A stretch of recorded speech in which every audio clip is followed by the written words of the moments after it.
Hi guys, we're going to talk today about different deadlifting cues for different postures. So the whole theme of this week has really been customization, and we used Tony as our example in the last video to talk about being in a really heavily extended pattern.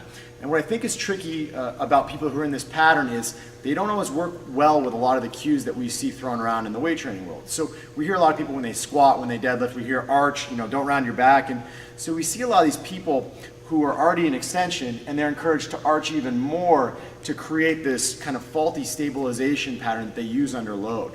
So we need to manage people in the context of teaching them how to get out of extension just in their resting posture, and then we need to carry it over to our actual lifting postures to make sure that they're not creating more and more problems once they add the load. So we're going to use the deadlift as a little bit of an example, and Tony's going to set up and show us his normal posture. What you're going to notice about him first and foremost is he's not in big cross trainers with a big heel lift, right? So we're actually doing this a little bit barefoot, or you could be in a pair of minimalist footwear, whatever it may be, just trying to keep our weight back a little bit more, get out of that extension compensation pattern, and we're going to set right up to the bar, okay? So when he sets up to the bar, let's go ahead and show your bottom position, okay? So he gets right down there, and Tony's got a pretty good pattern here because he understands where his cues need to take him. He's got a neutral spine basically from his head all the way down to his hips. There are going to be a lot of people that are going to say, hey, I need you to arch, get your hips lower. So if you crank somebody into more extension, right here, he's gotten all that range from his lower back, all right? So in the process, rather than having kind of that good multi-directional core stability, he's just jammed up on the posterior aspect of his spine. And in the process, he's set himself up for potentially winding up with a little bit of hyperextension to his low back at the top. So when you have somebody who actually has this more dramatic extension pattern, in many cases, you're actually going to coach them into a little bit of posterior tilt. So tip their pelvis back, flatten that spine out just a little bit, okay?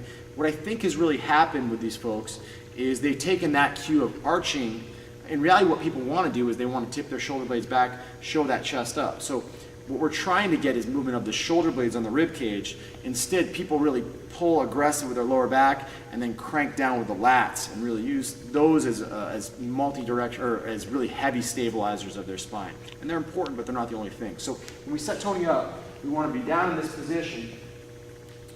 And what I think is key is him understanding that as he drops to that position, when he was so-called told to arch before, what we're actually looking to do is we're trying to create tension in his posterior chain. So he should feel tension in his hamstrings, maybe even a little bit in his glutes in this position, but what he shouldn't feel is a whole bunch of jamming up in this posture, okay? Now, if we're going to come around and watch this from the front, what you're going to notice is the cue that we give folks is we want them to see the logo on the shirt from the front, all right? So as we sit back into it, Tony's going to use the bar to kind of pull himself down into position. When he gets to that bottom position, you'll see that logo just a little bit. You'll see that chin tucked, but that's the feedback we give. If he was really rounded over in a bad way, you wouldn't see that logo near as much. It's a little bit more exaggerated than we probably normally see, but at the end of the day, it's very important to make sure that people are in that good posture. So what does this set us up for? We'll watch on the side again.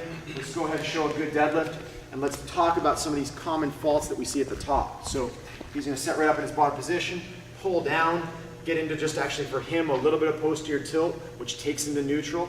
He's going to push his heels through the floor and stand up nice and tall.